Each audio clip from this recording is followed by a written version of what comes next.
नमस्कार, आप सभी का हमारे YouTube चैनल में हार्दिक स्वागत और अभिनंदन।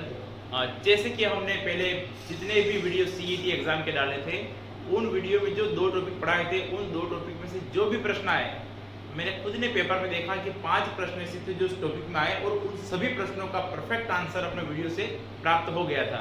तो इसी प्रकार से आपको आगे भी लाभान्वित करते रहेंगे।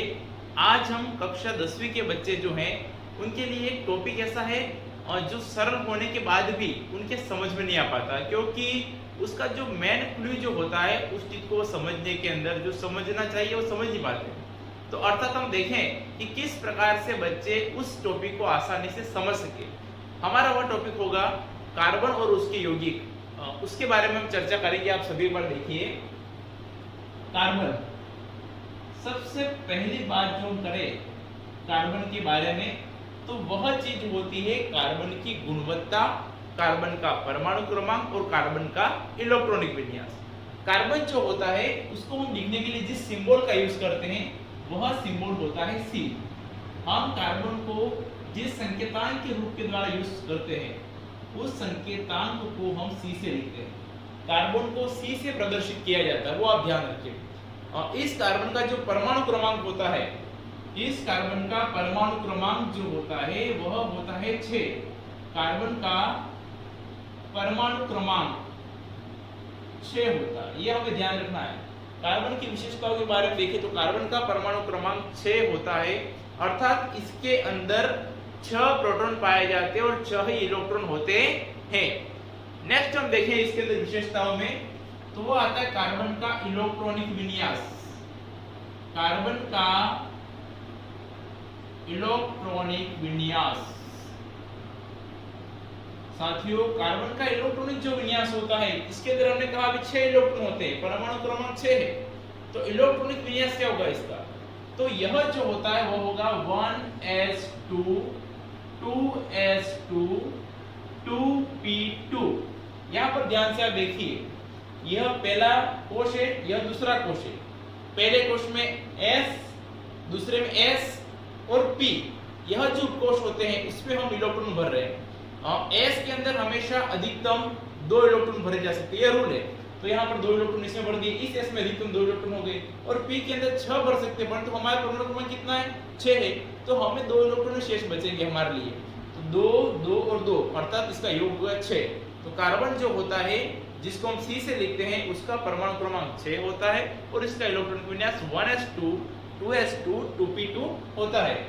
नेक्स्ट इसकी विशेषता देखिए, तो कार्बन जो होता है एक चतुसंयोजी यौगिक होता है। चतुसंयोजी यौगिक, अर्थात कार्बन जो होता है वो 4 बंध बनाना पसंद करता है। यहाँ से आपको बोर्ड एग्जाम में प्रश्न पूछा जा सकता है कि कार्बन चतुसंयोजी होता है, अर्थात 4 बंध बनाते हैं, क्यों, इसका क्या कारण है? तो छोटी सी बात है इसमें, कार्बन के अंदर जैसे भी हम परमाणु की संरचना बनाए, जैसे मान लीजिए बीच में ये हो गया केंद्रक, केंद्र के साथ बाहर जो गए पहला कोश और ये हो गया दूसरा कोश। पहले कोश में अधिकतम कितने इलेक्ट्रॉन हो सकते हैं? 2, जैसे 1s2 है तो मैंने मान लीजिए 2 इलेक्ट्रॉन को लिख दिया। दूसरे में कितने हो सकते हैं हमें यहाँ पे देखें तो 8 करने हैं हमें। तो यहाँ पर इसमें से अपने को तो सिर्फ 4 ही भरने हैं, तो 1 2 3 और 4। परंतु इन चारों में भी सबसे बाह्यतम इलेक्ट्रॉन देखें तो कौन सा हो गया? 2p2। और यदि कोश के हिसाब से देखें तो सबसे बाहरी इलेक्ट्रॉन कौन हो गया? 2s2 2p2। तो बाहरी कोश के अंदर इलेक्ट्रॉन की संख्या कितनी होगी? तो 1 2 3 और 4। तो यह 4 इलेक्ट्रॉन जो बाहरी कोश में होते हैं वह उस परमाणु के साथ में दूसरे परमाणु के अंदर बंध बनाने में सहयोग प्रदान करते हैं। इसलिए इसके अंदर जो होता है वो 4 प्रकार के बंध बन सकते हैं, 4 बंध बन सकते हैं। तो उन 4 बंध बनने की वजह से कार्बन को हम कहते हैं चतुसंयोजी यौगिक। नेक्स्ट हम देखें इसके अंदर कार्बन जो होता है उसके अंदर में एक चीज और होती है, वो अपरूपता। अपरूपता क्या होती है? तो कार्बन जो होता है उसके अंदर की विशेषता है कि वह अपने द्वारा अलग अलग प्रकार के बंध बना करके विभिन्न अपरूप बना सकता है। और 3 अपरूप सबसे फेमस है जो आपको ध्यान में होने चाहिए। कार्बन के 3 अपरूप कौन से? हीरा, ग्रेफाइट और फुलरिन। हीरा जो सबसे कठोर होता है, और फुलरिन जिसको बंग मिनिस्टर फुलरिन 60 के द्वारा प्रदर्शित करते हैं, और ग्रेफाइट जो होता है जो विद्युत का सुचालक होता है।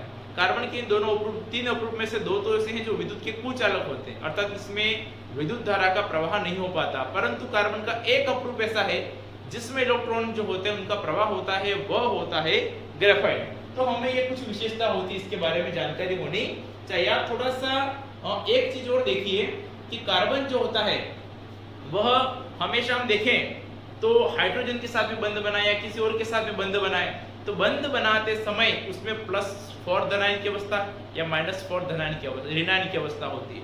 यह दोनों प्रकार की अवस्थाएं प्रदर्शित करने की क्षमता भी रखता है। आप एक बार स्क्रीनशॉट से इसका इलेक्ट्रॉनिक विन्यास जो होगा और परमाणु क्रमांक उससे संकेतक जो होती है वो नोट कर लीजिए। अब हम देखें कार्बन के यौगिक। हम चर्चा करें कार्बन के यौगिक के बारे में। तो कार्बन के यौगिक, आप सभी जानते हैं कि कार्बन के यौगिक जो होते हैं इसे दो पार्ट में डिवाइड किया जाता है। कितने भागों में बांटते हैं? दो। एक तो होता है संतृप्त यौगिक और एक होता है असंतृप्त यौगिक। तो मैंने कार्बन के यौगिकों को जनरली दो भाग में डिवाइड कर दिया है। फर्स्ट पार्ट हो गया संतृप्त यौगिक, संतृप्त यौगिक, और दूसरा पार्ट हो गया असंतृप्त यौगिक। अब इन दोनों पार्ट्स के अंदर क्या डिफरेंस होता है हमें ये ध्यान रखना। यदि अवस्था के अंदर प्रश्न पूछे तो बता सकता है कि संतृप्त कौन सा है और असंतृप्त कौन सा है। तो हमें ध्यान होना चाहिए कि संतृप्त और असंतृप्त में क्या अंतर होता है। तो कार्बन के जितने भी संतृप्त यौगिक होते हैं उनके अंदर हमेशा सिंगल बॉन्ड पाया जाता है। संतृप्त यौगिक का तात्पर्य हो गया इसमें सिंगल बॉन्ड पाया जाता है। यदि दो कार्बन परमाणु आपस के अंदर सिंगल बॉन्ड से जुड़े होते हैं, सिंगल बॉन्ड से कंबाइंड हैं, उसका तात्पर्य हो गया कि यह कार्बन जो है वो संतृप्त यौगिक हो गया। असंतृप्त के अंदर हम दो पार्ट शामिल करते हैं, एक तो C double bond C and C triple bond C, अर्थात कार्बन कार्बन द्विबंध double bond and carbon carbon त्रिबंध ट्रिपल बॉन्ड। इन दोनों को जो होगा हम शामिल करेंगे असंतृप्त यौगिक में। ये तो इसका बेसिक हो गया, कार्बन के यौगिक संतृप्त और संतृप्त। परंतु हम इसके अंदर जो हमारे एग्जाम में पूछा जाएगा मोस्ट इंपोर्टेंट, वह उस दृष्टि से पूछता है कौन सा एल्केन, एल्किन और एल्काइन है। तो कार्बन के यौगिक को हमने जो यहाँ पे देखा, ये आपके सामने देखा सिंगल बॉन्ड, डबल बॉन्ड और ट्रिपल बॉन्ड, इनका नोमेनक्लेचर करें हम। तो इसको हम तीन भागों में बांटते हैं। तो सबसे पहले हो गया एल्केन, उसके बाद में सेकंड पॉइंट आएगा एल्कीन, और उसके बाद में थर्ड है हमारे सामने एल्काइन। ध्यान दीजिएगा दोस्तों, आपके लिए बहुत महत्वपूर्ण होगा यह। एग्जाम में जैसे भी प्रश्न आए, कितना भी घुमा ले, परंतु आपने ध्यान से इस वीडियो को देख लिया तो आपके सामने कोई समस्या रहेगी नहीं। प्यारे दोस्तों, यहाँ पे एल्केन, एल्किन और एल्काइन, इसको तीन पार्ट में हमने डिवाइड कर दिया है। अब एल्केन क्या होता है समझिए, बेसिक चीज हम देखें तो एल्केन जो होता है उसमें कार्बन कार्बन सिंगल बॉन्ड पाया जाता है, कार्बन कार्बन सिंगल बॉन्ड। तो क्या हम ये कह सकते हैं कि एल्केन जो होते हैं संतृप्त यौगिक होते हैं? जी हाँ, बिल्कुल कह सकते हैं। तो carbon carbon single bond it means है alkane. Carbon carbon double bond, इसको हम कहेंगे एल्किन। और carbon carbon triple bond, carbon carbon के मध्य बंध पाए जाए तो इसको हम कहेंगे एल्काइन। यह तो इसका बेसिक रूप से हम देखिए कार्बन के बंध के आधार पर है। और इसमें क्या भेद हो सकता है हम देखिए डिफरेंस। तो एल्केन जो होता है इसमें अनुलग्न जो होता है हमेशा लगता है N। आप सभी नाम से पहचान कर सकते हो। यहाँ पर क्या लिखा है एल्केन, तो L का धन N, तो यहाँ पर N जो होता है अनुलग्न लगता है। अनुलग्न का तात्पर्य जाम के पीछे लगने वाला, जैसे हमारे लिए सरनेम होता है वैसे। यहाँ पर एल्किन है तो यहाँ पर जो होता है अनुलग्न के रूप में इन का प्रयोग किया जाता है, और यहाँ जो होगा वो अनुलग्न के रूप में आयन का प्रयोग होगा। यह सिंपल सा एक डिफरेंस हो गया। अब हम देखिए इसके अंदर एक डिफरेंस और, तो यहाँ कार्बन जो होता है उसकी संख्या के आधार पर हाइड्रोजन की संख्या निर्धारित होती है, वो एक फार्मूला डिसाइड होता है। वह फार्मूला एल्केन के लिए होगा CnH2n+2, एल्केन के लिए CnH2n+2, एल्कीन के लिए CnH2n एंड एल्काइन के लिए CnH2n। H2n-2। आपको फार्मूला से इतना समझ नहीं आएगा, परंतु एक बार इसको देख लीजिए। यहाँ पे n क्या होता है, यह C के नीचे n लिखा है, यह n जो होता है नंबर ऑफ कार्बन्स, कार्बन की कितनी संख्या है वो इसको डिफाइन करता है। तो इसके लिए मैं आपके लिए समझाने के हिसाब से लिख दूं कि n बराबर नंबर ऑफ कार्बन, जितने कार्बन होंगे उसकी संख्या को हम डिसाइड करेंगे। यदि हमें तीन चीजें ध्यान में होंगे तो हम आसानी से किसी का भी नोमेनक्लेचर करना है तो कर सकते हैं, ठीक है ना। हमें बेसिक रूप से बताना चाहिए सिंगल बॉन्ड है या डबल बॉन्ड है, ट्रिपल बॉन्ड है। सिंगल बॉन्ड आएगा तो ध्यान रखना है एल्केन लगेगा, अनुलग्न के रूप में n का प्रयोग होगा। डबल बॉन्ड है तो इन आएगा और ट्रिपल बॉन्ड है तो आयन आएगा। फार्मूला देखें, CnH2n+2 है, डिफरेंस कितना है, यहाँ पर +2 है, यहाँ पर कुछ नहीं है और यहाँ पर -2 है। अर्थात देखिए इसके अंदर नाम जितना बड़ा है उतने इसके दर्शन छोटे हैं। तो ये ध्यान रख सकते हैं कि नाम तो एल्काइन बड़ा दिख रहा है परंतु -2 आएगा। और हाइड्रोजन की जो डबल करने के बाद में जो संख्या है उसमें से भी हमें 2 कम कर लेना है। और इस सूत्र को लागू करके हम एक छोटा सा उदाहरण के रूप में देख रहे हैं ताकि इसका क्या फायदा हुआ हमें पता चल जाए। उदाहरण के रूप में देखिए ये सूत्र कैसे काम आ रहा है। मान लीजिए हमने यहाँ पर उदाहरण के रूप में कार्बन की संख्या ले ली है 2। हम कितने कार्बन मान रहे हैं, 2 कार्बन की संख्या 2 लिए, तो यहाँ पर Cn n की जगह हो गया 2।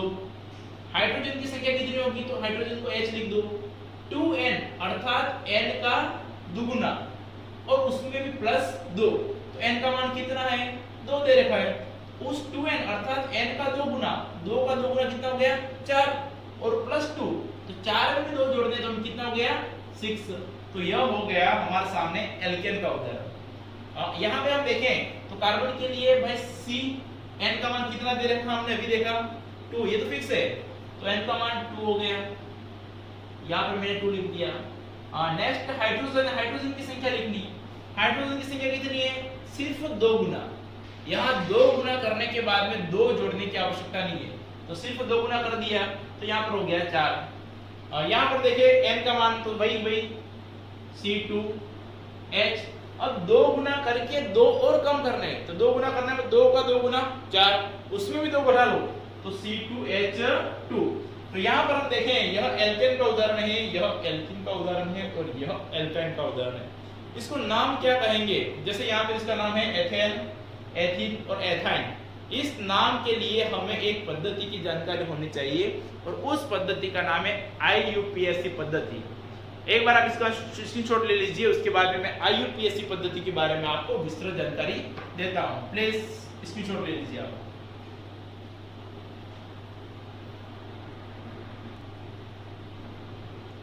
जी हाँ दोस्तों, आपने स्क्रीनशॉट ले लिया होगा। अब अगर हम देखें IUPAC पद्धति क्या होता है, IUPAC पद्धति तो हम जैसे भी नाम देते हैं, एक तो होता है जनरल नाम और एक होता है उसका वैज्ञानिक नाम। तो वैज्ञानिक नाम जो होता है उसी को हम IUPAC पद्धति कहते हैं। यह IUPAC international union of pure and applied chemistry जो होता है, इस पद्धति, इसका पूरा नाम फुल फॉर्म में पूछ सकता है, याद रखना आप सभी, international union of pure and applied chemistry. तो यह हमें ध्यान होना चाहिए। इस IUPAC पद्धति के अंदर हम चाहें तो कितने भी कार्बन को जोड़ दे, कितने भी हाइड्रोजन को जोड़ दे, तो हम उसका नाम आसानी से डिसाइड कर सकते हैं। किस प्रकार से वो हम देखेंगे। IUPAC पद्धति का सबसे पहला रूल होता है सबसे लंबी कार्बन श्रृंखला का चयन करना। सबसे लंबी कार्बन श्रृंखला का चयन करना। पहला नियम यही कहता है कि सबसे लंबी कार्बन श्रृंखला का चयन करो, चयन करना। यह पहला रूल है, IUPAC का पहला रूल। दूसरा रूल कहता है प्रतिस्थापी, जो मुख्य श्रृंखला से हटके जो होते हैं उन समूह को प्रतिस्थापी कहते हैं। प्रतिस्थापी को कम से कम नंबर देना, कम से कम नंबर देना। जब भी हम चयन करेंगे तो प्रतिस्थापी उदाहरण से हम देखेंगे, आपको आसानी से समझ में आ जाएगा ना। नेक्स्ट हम देखें, जो भी हमारे सामने प्रक्रियात्मक समूह रहेंगे, प्रक्रियात्मक या कार्यात्मक समूह, प्रक्रियात्मक समूह, उन्हें हम किस रूप में जोड़ेंगे, अनुलग्न के रूप में। अनुलग्न के रूप में जोड़ना, प्रकार्यात्मक समूह को अनुलग्न के रूप में जोड़ना। सिंपल सा आपको 3 रूप तो याद हो सकते हैं। अब इस आधार पर हम देखते हैं कि कैसे नाम डिसाइड करेंगे। इसके लिए हमें एक कार्बन की जो संख्या होगी, उस कार्बन की संख्या से उसका प्राथमिक जो नाम बनने वाला वो हमें ध्यान होना चाहिए। नंबर ऑफ कार्बन के आधार पर देखिए, जैसे मैंने लिखा है number of carbon and name. क्या डिफरेंस आप देखिए एक बार इसके अंदर। यदि मान लीजिए कार्बन की संख्या 1 है तो उसको हम कहेंगे मैथ। यदि कार्बन की संख्या 2 होगी तो उसको बोलेंगे एथ। कार्बन की संख्या 3 होगी तो इसको बोलेंगे प्रोप। कार्बन की संख्या 4 होगी तो इसको बोलेंगे ब्यूट। कार्बन की संख्या 5 होगी तो इसको बोलेंगे पेंट। कार्बन की संख्या 6 होगी तो इसको बोलेंगे हेक्स। कार्बन की संख्या 7 होगी तो इसको बोलेंगे हम हेप्ट।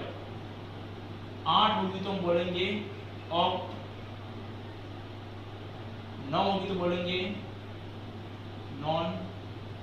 10 होगी तो हम बोलेंगे डेड।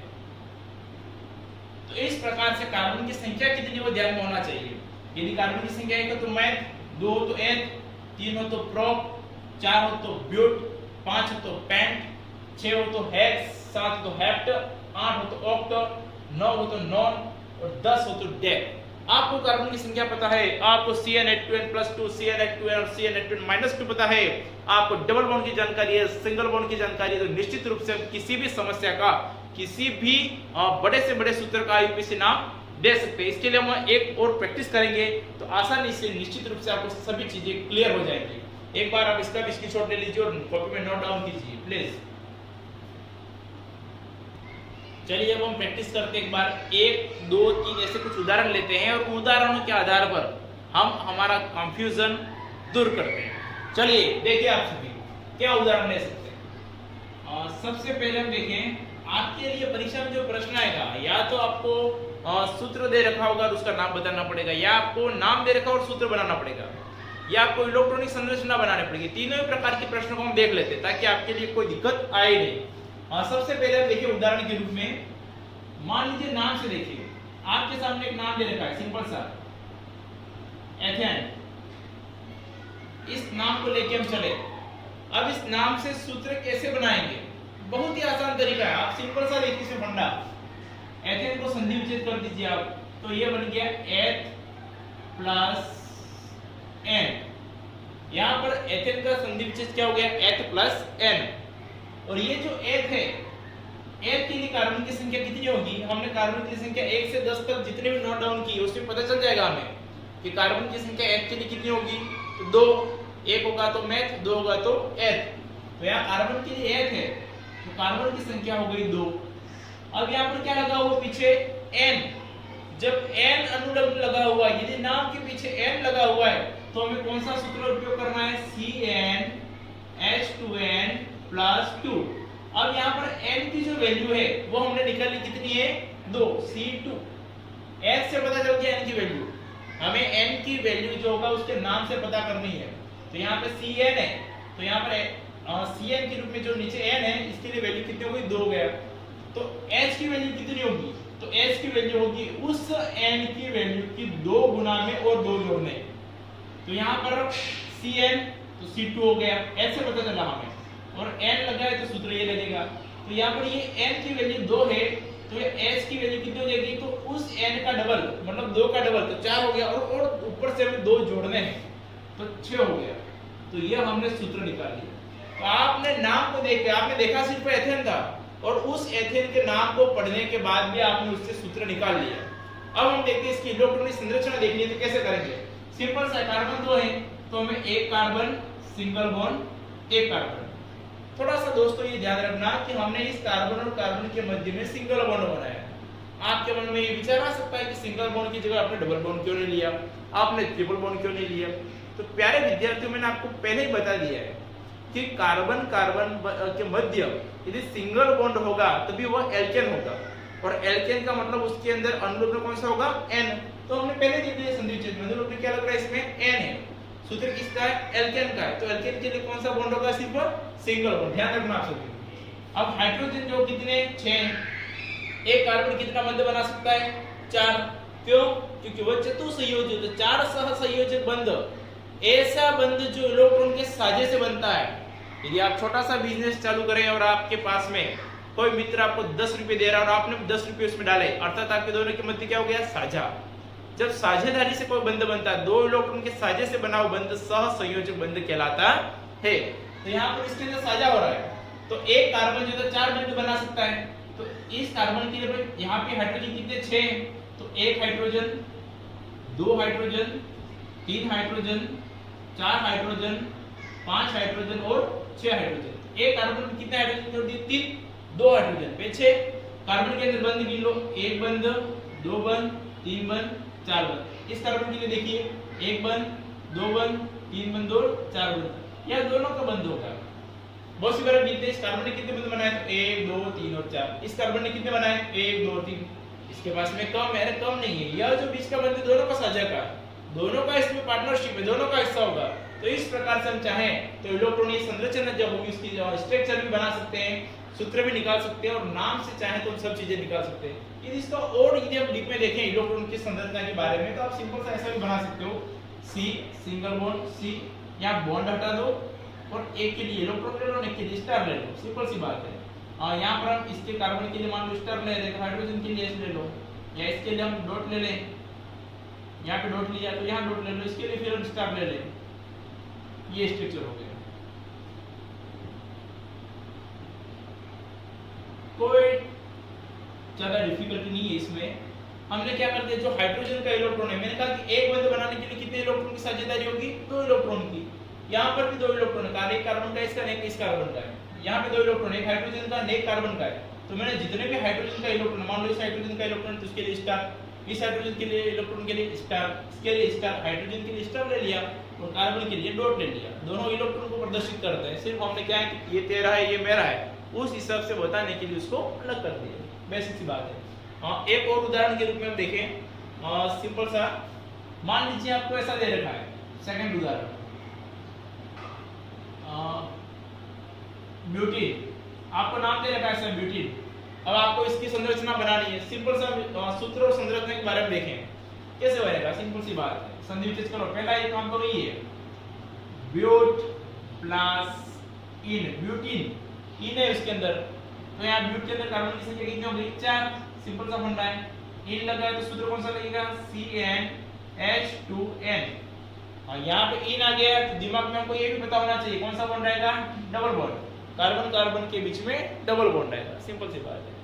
और अब यहाँ पे देखिए अब सूत्र कैसे बनेगा, कार्बन की संख्या कितनी हो गई 4, तो N की वैल्यूएशन कितनी हो गई 4, हाइड्रोजन की वैल्यू कितनी होगी, जितनी कार्बन की है मतलब कार्बन की N है तो हाइड्रोजन की 2N, उसकी डबल, तो 4 का डबल 8।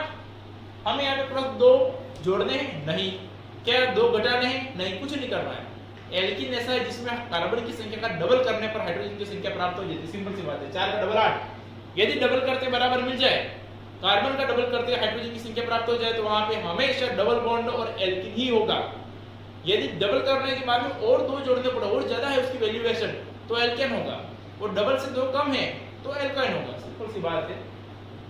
नेक्स्ट हम देखें, इसकी स्ट्रक्चर बनाना है। यहाँ पे कार्बन 4 है तो 1 कार्बन, 2 कार्बन, 3 कार्बन, 4 कार्बन।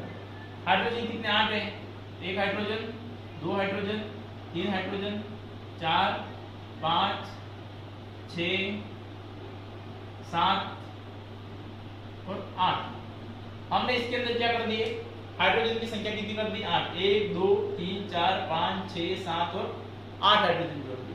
अब हमारे दिमाग में सीधा सा प्रश्न आता है भाई कि यहाँ पे वैल्यूएशन कैसे जमाएं, तो यहाँ पे कौन सा बॉन्ड आएगा, डबल बॉन्ड आएगा। तो आपको डबल बॉन्ड करना है तो आप इस हाइड्रोजन को यहाँ से हटा दो और एक बॉन्ड सिंपल सा यहाँ पे लगा दो और यहाँ पे एक हाइड्रोजन और लगा दो। अब देखिए आप सभी, कार्बन कितने कार्बन 4, तो 1 2 3 4, ठीक है। हाइड्रोजन कितने 8 है, 1 2 3 4 5 6 7 और 8 है। एक कार्बन कितने बंध बना सकता है अधिकतम 4, चतुसंयोजी है। तो इस कार्बन के लिए देखिए आप 1 2 3 4, इसके लिए देखिए आप 1 2 3 4, इसके लिए देखिए 1 2 3 4, डबल बॉन्ड है तो दोनों को गिनेंगे। इस कार्बन के लिए 1 2 3 और 4, इस प्रकार से हम चाहें तो आसानी से सूत्र जो होता है वो बना सकते हैं। यदि आपके सामने आपको नाम दे रखा है, नाम को संधि विच्छेद कीजिए, उससे कार्बन की संख्या डिसाइड कीजिए, डबल बॉन्ड या सिंगल बॉन्ड वो डिसाइड कीजिए, और अब आप उसको आसानी से सूत्र लिख सकते हैं। एक बार इसको स्क्रीनशॉट लेकर के आप देख लीजिए, है ना। इसके बाद हम नेक्स्ट और क्वेश्चन की प्रैक्टिस करेंगे जिसमें हम प्रक्रियात्मक समूह को भी शामिल करेंगे। प्लीज स्क्रीनशॉट लो।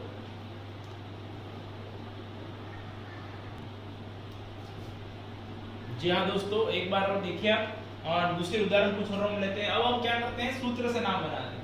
मान लीजिए हमें ऐसा उदाहरण दे रखा है सूत्र C5H10, या हमें ऐसा दे रखा है C6H14, या हमें ऐसा दिया है C4H6। अब क्या करेंगे, इसके अंदर सूत्र दे रखा है, निकालना क्या हमें, इसका मान लीजिए हमें नाम निकालना है। क्या करेंगे, सिंपल सी बात है, कार्बन कितने हैं इसमें 5 है, तो 5 कार्बन के लिए कौन सा शब्द आएगा, पेंट हो गया, ठीक है। कार्बन का जस्ट डबल हाइड्रोजन है, कार्बन का जस्ट डबल है, 5 का डबल 10, तो डबल होगा तो क्या आएगा इन, तो बन गया पेंटीन, सिंपल सा। यहां पर कार्बन की संख्या 6 है तो हो गया हेक्सो। क्या 6 का जस्ट डबल है कि और ज्यादा है, 6 का डबल 12, 12 से भी तो अधिक है। जब यदि डबल से भी 2 अधिक होगा तो हमें इन नहीं एन लगाना है, यदि डबल से 2 अधिक तो एन, तो यहाँ पे हो गया एन, तो हेक्सेन। यहाँ कार्बन की संख्या कितनी है, 4 है, तो ब्यूट। हाइड्रोजन की संख्या कितनी है, 6, तो 4 का डबल 8, डबल से 2 अधिक है नहीं, 2 कम है तो आइन लगेगा, तो यह बन गया ब्यूट प्लस आइन, तो ब्यूटाइल। तो हम किसी की भी संख्या जो होती है उसको आसानी से ज्ञात करके और उसका सूत्र जो होगा उसके नाम लिख सकते हैं, नाम से सूत्र भी बना सकते हैं। अब थोड़ा सा टिपिकल मामला लेते हैं। डिफिकल्टी इसकी क्या बात है, जैसे हम देखें क्रियात्मक समूह, आपके सामने एक साइड में आपको चार्ट दे रखा है, अल्कोहल है, एल्डिहाइड है, कीटोन है, कार्बोक्सिलिक अम्ल है, हैलोजन। यह जो होंगे क्रियात्मक समूह कहलाते हैं, प्रकार्यात्मक समूह। इसमें अल्कोहल, एल्डिहाइड, कीटोन और कार्बोक्सिलिक अम्ल जो होते हैं वो अनुलग्न के रूप में, मतलब नाम के पीछे प्रयुक्त होते हैं, और हैलोजन हमेशा नाम के आगे प्रयुक्त होते हैं। इसके अंदर सिंपल सा उदाहरण देखें, जब भी यदि क्रियात्मक समूह के रूप में OH का प्रयोग करेंगे, यदि क्रियात्मक समूह में OH आएगा तो उसको हम बोलेंगे अल्कोहल।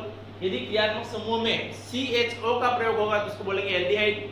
यदि क्रियात्मक समूह में C डबल बॉन्ड O का उपयोग होगा, सिर्फ R C double bond O R, तो उसको हम बोलेंगे कीटोन। यदि C डबल O इसका उपयोग होगा यदि क्रियात्मक समूह के रूप में, तो कार्बोक्सिलिक अम्ल। और यदि हैलोजन का उपयोग होगा, हैलोजन आवर्त सारणी के अंदर हमने देखा है हैलोजन कौन कौन से है भाई, सिंपल सी बात है, फ्लोरीन, ब्रोमीन और आयोडीन। यदि इनका उपयोग होगा हैलोजन का, तो यह जो होता है वो पूर्व लग्न नाम से पहले उपयोग करेंगे इनको, और प्रतिस्थापित रूप में इसका उपयोग किया जाता है। एक उदाहरण लेके हम देख लें। मान लीजिए आपके सामने ऐसी स्थिति आ जाए,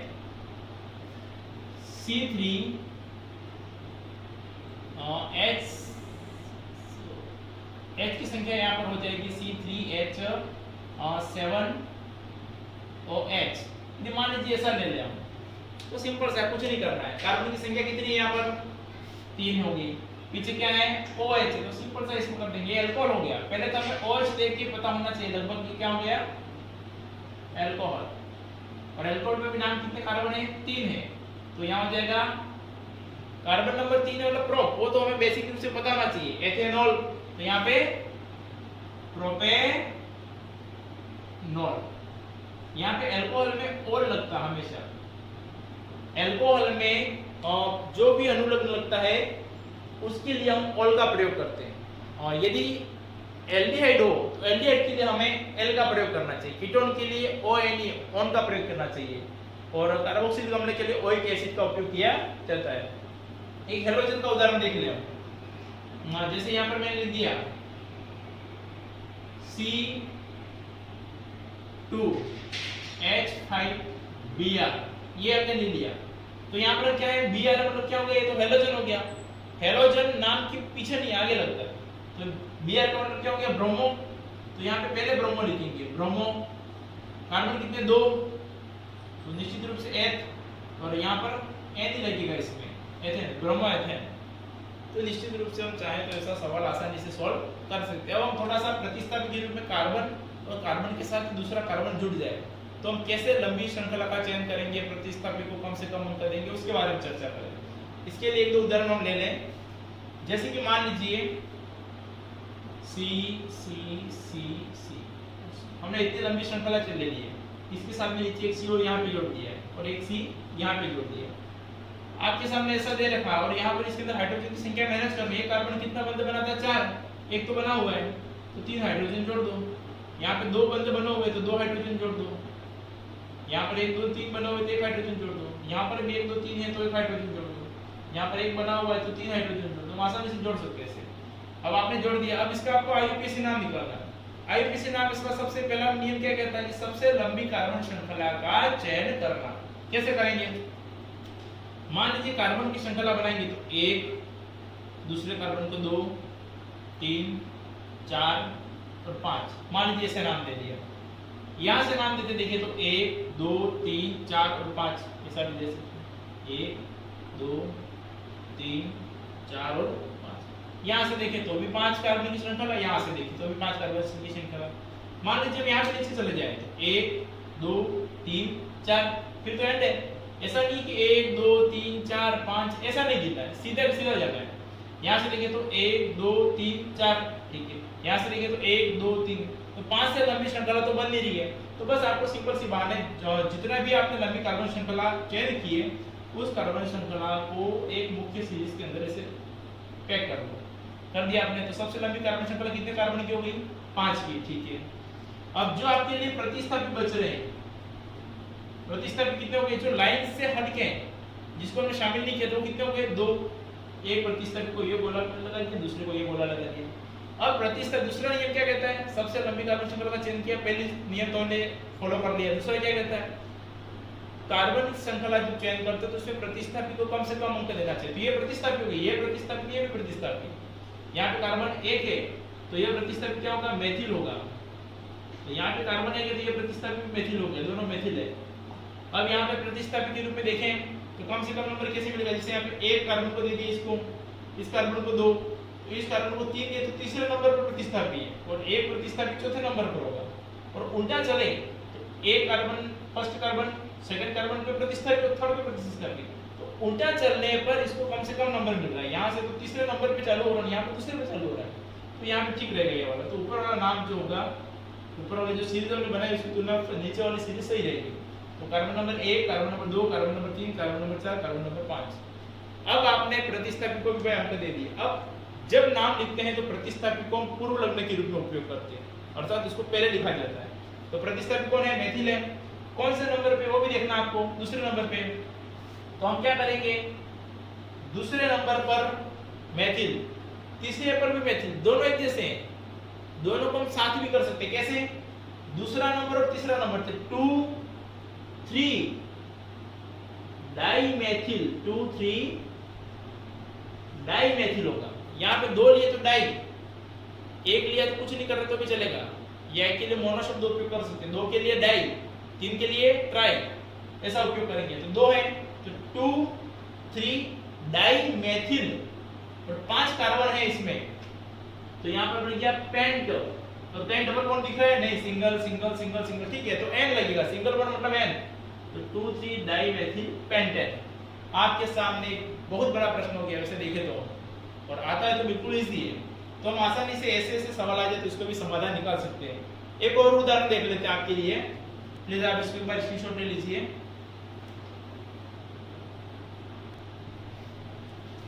चलिए, अब आपके लिए हमने सामने 4 उदाहरण दे रखे हैं। मान लीजिए बोर्ड एग्जाम में आपके पास में ऐसे 4 उदाहरण आ जाए, 1 2 3 और 4, और इन चारों के नाम लिखने। कैसे नाम निकालेंगे इसके? सिंपल सा, हमें कुछ नहीं करना है। सबसे पहले देखना है कि क्या इसके अंदर प्रतिस्थापी अपने क्रियात्मक समूह, प्रकार्यात्मक समूह, क्या एल्डिहाइड, कीटोन, कार्बोक्सिलिक अम्ल या एल्कोहल जो भी है वो इसके अंदर है कि नहीं है देखना है सबसे पहले। तो इस श्रृंखला में देखो, यहाँ पर ये हो गया प्रकार्यात्मक समूह, क्रियात्मक या कार्यात्मक समूह। जब प्रकार्यात्मक समूह दे रखा है तो हमें ध्यान रखना कि यहाँ पे कौन सा कार्यात्मक समूह? COOH। COOH मतलब कौन सा हो गया? कार्बोक्सिलिक अम्ल, अर्थात कार्बोक्सिलिक ओइक एसिड। ओके, यहाँ सारणी से आप देखिए, मिलान कीजिए। कार्बोक्सिलिक अम्ल के लिए क्या शब्द उपयोग करेंगे हम? ओइक अम्ल। कार्बोक्सिलिक अम्ल के लिए नाम के पीछे अर्थात पूर्व लग्न या अनुलग्न, तो अनुलग्न में ओइक एसिड का उपयोग करेंगे और एथेनोइक अम्ल यहाँ पे बनाया था वैसे यहाँ पे COOH है, यहाँ पर भी COOH है। कैसे उपयोग करेंगे देखिए, सिंपल सी बात है। यहाँ पे कार्बन की संख्या हम देखेंगे 1 2 3 और 4। जब भी प्रकार्यात्मक समूह में कार्बन होगा तो उसको मुख्य श्रृंखला में शामिल कर ही लेना आपको। तो 1 2 3 और 4 कार्बन है, तो हमने लिख दिया ब्यूट, सिंपल सा है। और साथ में हम यहाँ पे सिंगल बॉन्ड ये हो गया ब्यूटेन, ठीक है। अब प्रकार्यात्मक समूह कौन सा है? कार्बोक्सिलिक है।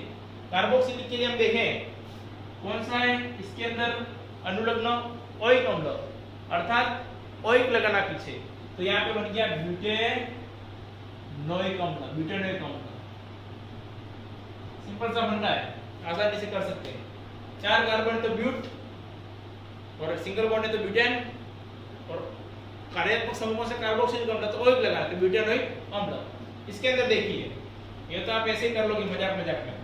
कार्बन का number 2, 1 number 2 number 3 number 4 number, ठीक है। यहाँ से लेंगे तो 1 नंबर 2 नंबर 3 नंबर और 4 नंबर। कहां से देना सही रहेगा बताइए? इस तरफ से, क्योंकि यहाँ पे प्रतिस्थापित जो हो गया लाइन को छोड़ने वाला वो कौन से नंबर पर है? यहाँ से 1 और 2 नंबर पर, यहाँ से गिने तो 1 2 तीसरे नंबर पर। कम से कम नंबर देना उसको, तो पास में आ जाए, मतलब हमारा उद्देश्य होगा सबसे पास में आना चाहिए। तो कौन से नंबर पर आ गया ये? दूसरे नंबर पर। यहाँ से देखें तो, और एक ही कार्बन है तो ये बन गया मेथिल। दिमाग में हमें ये प्रश्न रहता है, सर आपने मेथिल नाम क्यों दे दिया? एक कार्बन वाले को मेथ बोलते हैं, यदि इसके अंदर सिंपल देखिए कितना नाम क्या बन रहा है? मेथेन, तो मेथेन से मेथिल। 2 कार्बन होते हैं यहाँ पर तो क्या लेते हैं? एथिल, वैसे ही लेना है। तो यहाँ पर इसका नाम करना है, सबसे पहले प्रतिस्थापक को पहले लिखेंगे, तो प्रतिस्थापकों ने मेथिल है तो ठीक है। कौन से नंबर पर? 2 नंबर पर है, तो 2 मेथिल। नंबर देना जरूरी है, आप भी एग्जाम देते हो तो आपको पहले नंबर दिए जाते हैं, इतने बनेंगे इतने नहीं बनेंगे, इतने बनाने, टारगेट इतना है, तो ये सब नंबर का खेल है। तो यहाँ पे कार्बन कौन से हो गया भाई? CH3। मेथिल कौन से समूह पर है? दूसरे नंबर पर है, तो यहाँ पे 2 मेथिल। अब कार्बन कितने टोटल? 4 है, तो ब्यूट। क्या इसमें डबल बॉन्ड है? नहीं है, सिंगल बॉन्ड ही है, तो N, तो 2 मेथिल ब्यूटेन। सिंपल सा यूपी से नाम है। नेक्स्ट देखिए आप, यहाँ पे कैसे ये कौन सा क्रियात्मक समूह? ये आपके लिए थोड़ा सा सरप्राइज है, मान लीजिए आप यह क्रियात्मक समूह कौन सा है। यदि आप लोग सामने देखें तो फिर सरप्राइज नहीं है। देखिए कैसे निकालेंगे। जब क्रियात्मक समूह यहाँ पे कहा था लास्ट में, ये नेक्स्ट वाले प्रश्न में भी कहा क्रियात्मक समूह लास्ट में, परंतु यहाँ क्रियात्मक समूह बीच में। जब क्रियात्मक समूह बीच में होता है, क्रियात्मक समूह के दोनों तरफ कार्बन है, तो उस स्थिति में इस क्रियात्मक समूह को हम बोलते हैं कीटोन। याद रखना, कीटोन जो होता है क्रियात्मक समूह बीच में आता है, कहीं ना कहीं बीच में रहेगा, कोने में, लास्ट में, बिल्कुल कोने में, उसके बाद कोई नहीं, ऐसा कभी नहीं होगा, कहीं ना कहीं बीच में ही होगा। तो कीटोन हो गया। इसको भी मुख्य श्रृंखला में शामिल कर सकते चाहे तो। कैसे करेंगे? 1 कार्बन 2 कार्बन 3 कार्बन और 4 कार्बन, सिंपल सी बात है। कार्बन की संख्या कितनी हो गई? 4 हो गया, तो आप लिख लीजिए यहाँ पर ब्यूट। और कीटोन के लिए क्या लगता है? देखिए आप सभी, ऑन, जो भी नाम लिखिए इसके पीछे ऑन लगाना है। जैसे प्रोपेन था तो प्रोपेनॉन, तो butanone, butane plus on, butanone. यहाँ पे ब्यूटेन कैसे बना? तो ब्यूटेन प्लस ऑन, तो ये बन गया ब्यूटेनॉन, सिंपल सा है। यहाँ पर देखिए क्रियात्मक समूह कौन सा है? सिर्फ CHO है, मतलब ये हो गया एल्डिहाइड। एल्डिहाइड के लिए क्या रखना? अनुलग्न नेल, L का उपयोग कर सकते हैं। यहाँ पे लिखा हुआ ये भी, एल्डिहाइड के लिए कौन सा उपयोग करेंगे? L का उपयोग। जैसे प्रोपेन का तो प्रोपेनल, तो यहाँ पर भी कार्बन कितने? 1 2 3 और 4 कार्बन है। 4 के लिए हो गया ब्यूट, तो ब्यूटेन, और नेल लगाना है तो ब्यूटेनल, नेल लगा दिया लास्ट में, तो ब्यूटेनल। सिंपल से फंडा है ये। तो हम आसानी से किसी भी लंबी से लंबी कार्बन श्रृंखला दे रखी हो, हम आसानी से उसका नोमेनक्लेचर कर सकते हैं। प्रतिस्थापकों में क्या करना है? कम से कम नंबर देना है। प्रक्रियात्मक समूह है तो उसको शामिल करना है। यदि प्रक्रियात्मक समूह में हैलोजन है मतलब फ्लोरीन, क्लोरीन, ब्रोमीन और आयोडीन है तो इसको शामिल करने की आवश्यकता नहीं, इसको प्रतिस्थापी के रूप में मानेंगे। और प्रतिस्थापी को कैसे लिखेंगे? नाम से पहले लिखा जाता है। आसानी से आप कर सकते हो। जितना भी इसको प्लीज स्क्रीनशॉट ले लीजिए। और साथ में जो हमारा ब्लूप्रिंट होता है, जितना भी परीक्षा के अंदर हम तैयारी करते हैं उस तैयारी में ब्लूप्रिंट को हमें अच्छी तरीके से ध्यान रखना चाहिए। कौन से पार्ट से निबंधात्मक प्रश्न बन रहा है, कौन से पार्ट से शॉर्ट बन रहा है, कौन से पार्ट से ऑब्जेक्टिव बन रहा है, अति लघुचरात्मक बन रहा है, ये बेसिक चीजें हमें पता होनी चाहिए। हमारा नेक्स्ट जो वीडियो होगा वही आपको ब्लूप्रिंट के आधार पर तैयारी कैसे कर रहे हैं हम, तो उसमें कैसे पेपर का समाधान करें वो है। और साथ साथ में हम देखेंगे कि परीक्षा के अंदर किस प्रकार से हम अधिक से अधिक अंक अर्जित कर सकते हैं। आपके 10वीं बोर्ड के जो एग्जाम चालू हो गए, आपका इंग्लिश का एग्जाम हो भी चुका है, आपके जो नेक्स्ट एग्जाम बचे हैं अभी 21 तारीख से हैं, तो उसके लिए आपको अग्रिम शुभकामनाएं। और उसी से पहले हम कल या परसों तक ही वीडियो अवेलेबल करवा देंगे ताकि आप ब्लूप्रिंट को भी जाने अच्छे से, और साथ साथ में पेपर में प्रश्नों को कैसे हैंडल करना, कैसे लिखना, ताकि हम अधिक से अधिक 100 में से 100 हमारा टारगेट ड्रीम 100 वो हम प्राप्त कर सके। धन्यवाद। लाइक और सब्सक्राइब जरूर करें।